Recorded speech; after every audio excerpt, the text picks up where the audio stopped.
Hej alle sammen og velkommen til den her uges video på min kanal, hvor jeg gerne vil snakke om vigtigheden i at tage ansvar for sit eget liv. Det her er noget, jeg kender rigtig godt selv, og derfor vil jeg rigtig gerne dele det med jer, fordi det er faktisk den største ting, der har gjort, at jeg er kommet fremad i mit liv. Det er, at jeg begyndte at tage ansvar for mit liv. Så det vil jeg gerne hjælpe jer til at finde ud af, hvordan I kan tage ansvar for jeres liv. Det er rigtig, rigtig vigtigt at begynde at tage ansvar for sit liv. Fordi hvis ikke man gør det, så er det, at man nemt kan komme til at skyde skylden ud på andre. Fingeren peger hele tiden udad. Enten er det samfundets skyld, eller sin forældres skyld, eller sin kærestes skyld, eller det er altid nogen andres skyld, at ens liv ikke er, som man gerne vil have det skal være. Det kaldes at have en offermentalitet. Altså man føler sig som offer for noget udefra. Der er noget udefra, som har styring over ens liv. Og det er desværre en måde, som rigtig mange mennesker i verden lever på. Men det kan vi altså godt leve om på, hvis vi alle sammen begynder at løfte vores liv ved at tage ansvar for os selv. Så hvordan begynder vi rent faktisk at tage ansvar for os selv? Det er ikke noget, der nødvendigvis kan ske fra den ene dag til den anden, men det er noget, man kan øve sig i, så man kan blive bedre og bedre til virkelig at være selvansvarlig. Og hvordan er det så, at vi kan øve os i det? Jo, det handler om, at livet er en lang række af en hel masse store og små valg. Og hvis vi skal komme fremad i livet, så skal vi altså tage de valg, som gør, at vi kommer fremad. Og derfor handler det meget om, at man simpelthen øver sig i at tage de rigtige valg. Det kan være, at man i stedet for at spise en masse sukker, når man føler sig dårligt til mode, så finder man nogle andre måder til at håndtere den her tristhed. Det kan være et valg, som gør, at vi kommer lidt fremad i vores liv, i stedet for at gå tilbage eller stå på samme sted. Men det, som virkelig gjorde forskellen for mig, det var et valg, jeg tog. Og det er simpelthen det største valg, som jeg kan finde på, at man kan tage for sig selv. Det handler om, at jeg tog det valg, at jeg ville gøre alt, hvad jeg kunne, for at jeg kunne komme til at leve det bedste liv, jeg overhovedet kunne komme til at leve. Det er et stort valg, og det var også rigtig vigtigt for mig, at jeg tog det valg, for at jeg kunne komme til, hvor jeg er i dag. Så det starter altså med, at man tager et valg. Det starter med et valg. Og så da jeg havde taget det valg, så tog jeg et til valg. Hvordan skal jeg så komme til at leve det bedste liv, jeg overhovedet kan leve? Det næste valg, jeg tog, det var så at finde ud af, hvad er det, som der holder mig allermest tilbage. Og på det tidspunkt, der var det min selvtillid og mit selvværd. Så jeg startede et kursus omkring selvtillid og selvværd. Jeg tog det valg at starte det kursus, jeg købte, og jeg har gjort det hver dag i nogle måneder, for inden jeg blev færdig med det den dag i dag. Så på den måde tager man altså valg efter valg, og det er de valg, som bringer en fremad. Og hvis man er selvansvarlig, så tager man altså de valg, som er de bedste valg for en selv. Så hvad skal der til, før man virkelig tager det her valg?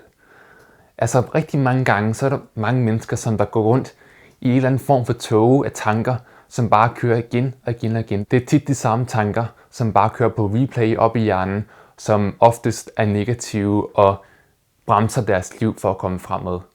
Så man skal altså på en eller anden måde have stoppet de her negative automatiske tanker, som vi snakker om i sidste video, og finde ud af, hvordan man kan tænke nogle andre tanker, som er mere hjælpsomme og bringer en fremad. Og det skridt, der skal til, for at vi kan gøre det her, det er, at vi først og fremmest skal blive opmærksomme på de her tanker, vi har. De her tanker, der kører igen og igen. Hvad er det egentlig, som vi tænker? Og når vi så bliver opmærksomme på de her tanker, så er det altså, at vi kommer til at få en form for magt over de her tanker. Fordi der har vi nemlig et valg. Når vi er opmærksomme på, hvad vi tænker, så kan vi vælge at tænke noget andet. Og på den måde kan man altså begynde med sine tanker og tage de rigtige valg. Først skal vi lære at blive opmærksom på det. Det kan man gøre via mindfulness, som man kan lære rigtig meget om på nettet. Og når vi så bliver opmærksom på det, så tager vi de rigtige valg. Vælger at tænke noget andet. Vælger at tro på noget andet. Og på den måde kan vi altså virkelig komme fremad og til sidst blive helt fri for de her negative tanker. Og det kan være, at for nogen, der sker der lige et eller andet i deres liv, eller de lige ser et eller andet, eller der er et eller andet, der får dem til at bare snap out of it, og virkelig komme ud af den her tankestrøm, som de bare kører igen og igen.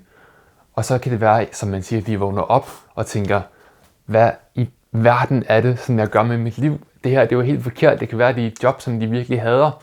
Og så de tænker, ej, det her, det har jo slet ikke det, jeg har lyst til at lave. Så vågner de ligesom op for den her tankestrøm og den her tåge, de har været i. Og så kan de rent faktisk gøre noget ved deres liv. Men for nogen kommer det ikke lige i 1 sekund. Der tager det altså træning at komme ud af den her tåge. Og det er ved gang efter gang, når man er opmærksom på sine tanker, tag de rigtige valg.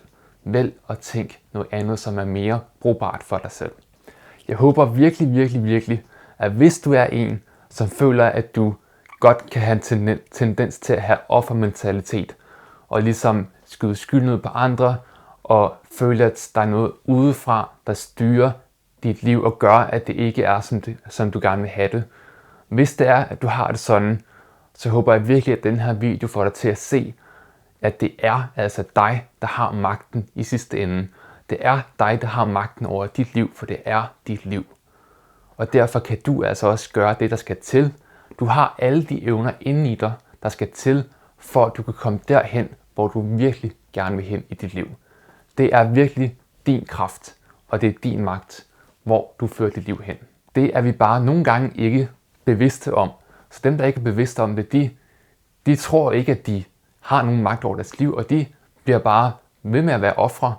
Og der skal altså noget til, i de fleste tilfælde, som for eksempel den her video, til at vågne en op og få en til at komme ud af den her offermentalitet og tænke, jeg kan altså godt, jeg har magten over mit liv, jeg kan godt få mit liv til at komme derhen, der jeg gerne vil have det skal være. Nu er jeg jo selv en person, der har lidt af psykisk sygdom, og derfor tænker jeg rigtig meget på dem derude, der har en psykisk sygdom og lider af den. Fordi at rigtig mange af dem med psykisk sygdom, de i forhold til hvad jeg har set, kan have tendens til at være i offermentaliteten og tænke, ej, på grund af at jeg har den her sygdom, så kan jeg altså bare ikke leve det liv, jeg drømmer om. Det er sygdommens skyld, at mit liv er så forfærdeligt. Og det er også en måde at skyde skylden ud på noget udefra. Og jeg vil så gerne have, at alle dem, der tænker sådan, kommer til at indse, at lige meget hvilke problemer de har, om det er en psykisk sygdom, eller en fysisk sygdom, eller noget helt tredje, så er det altså dem, der har magten og kraften og styrken til at komme til at leve det liv, de rigtig gerne vil leve. Og det handler om at tage de rigtige valg. Det er det, som det hele handler om i den sidste ende altså. Så hvis det er dig, jeg taler til, der har offermentalitet, så tag et valg. Tag et valg, og det kan være for eksempel det valg, som jeg tog. At du vil altså gøre alt, hvad du kan, for at komme til at leve det liv, som er aller bedst for dig. Det er op til dig, om du vil tage det valg.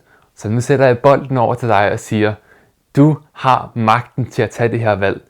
Så tag det, hvis du føler for, at du gerne vil fremad i dit liv. Tusind tak for at se den her video, og jeg håber rigtig meget, at I fik noget ud af den. Og I må rigtig gerne, hvis I føler, at det var en god video, tryk på like-knappen, og så kan I dele den med dem, som I føler kunne få noget ud af den. Det vil jeg sætte rigtig stort pris på, så mange som muligt kan komme ud af den her offermentalitet. Og så glæder jeg mig rigtig meget til at se jer i næste video. Ha' det rigtig godt. God vind fremad.